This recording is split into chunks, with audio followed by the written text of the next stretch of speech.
wind is blowing and that snow's hitting my eyes. I'm not gonna lie. Man, but I'm enjoying this. Look at the road in our neighborhood.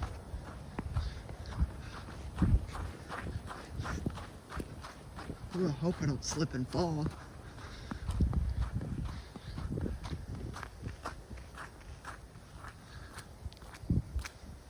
Last time we had an ice storm in 2018 and I slipped and fell.